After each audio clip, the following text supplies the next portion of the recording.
Bureaucracy and innovation. What is the list of questions that you're living with? Do you have one? Questions that we ask, questions that we mull over, that we percolate on for days or weeks at a time can be a very advancing force for innovators. I'm not talking about just any old question. I'm talking about something where you have genuine curiosity, where something in you has sparked, something you don't know, something you want to learn, something that feels a little bit out of reach, feels just beyond the realm of the knowable, but so close you could almost touch it.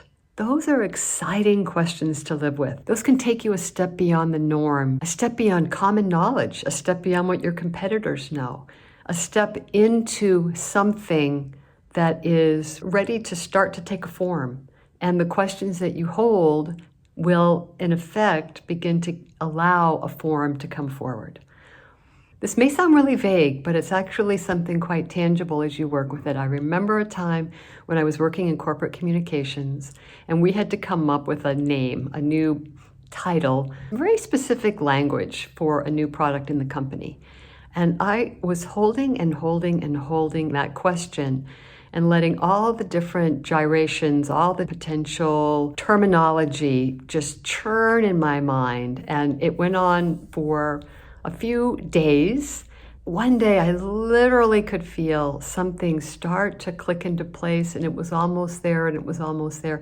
And I know exactly where I was when it finally fully took shape. And I knew exactly what the product name needed to be, and that's in fact what we called it. Holding questions like this is inviting your mind and your intelligence to chew on it, to mull it, to bring a certain kind of rigor that is a combination of logical and intuitive. Our brains are fascinating instruments, capable of doing so much more innovatively than AI can do at the moment. AI is working with data. AI is working with data sets. AI is not at an inventive level the way our minds are, at least not yet. The quality of the questions matters. I think some of the best designers in the world hold a possibility, something that isn't fully formed yet, while it starts to shape itself in their minds.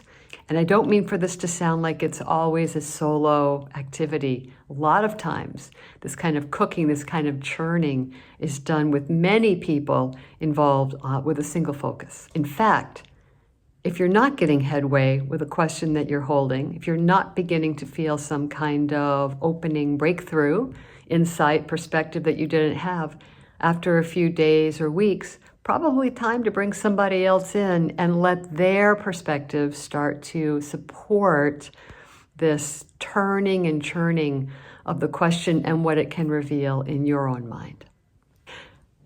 That said, I am not a fan of what I've seen the Harvard Business Review do when it takes on this kind of topic in the HBR magazine. I think it's often very rote, prescribed, mechanical, and frankly manipulative. I'm also not a big fan of the why, Simon Sinek methodology. Why can be a fantastic question when it's the right question, but in and of itself, it is not a magic bullet. I am a fan of writing down the big questions.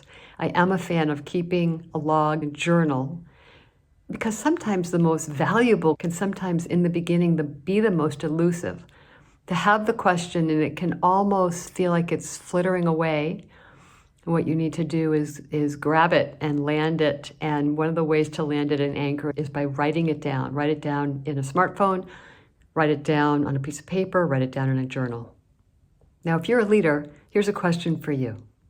What kind of questions do you reward? What kind of questions, when brought to you by your team members or your peers, do you get excited about and encouraging around? And what kind of questions do you ignore or tamp down? That's part one. And part two is, what would better questions coming from you towards your team look and sound like?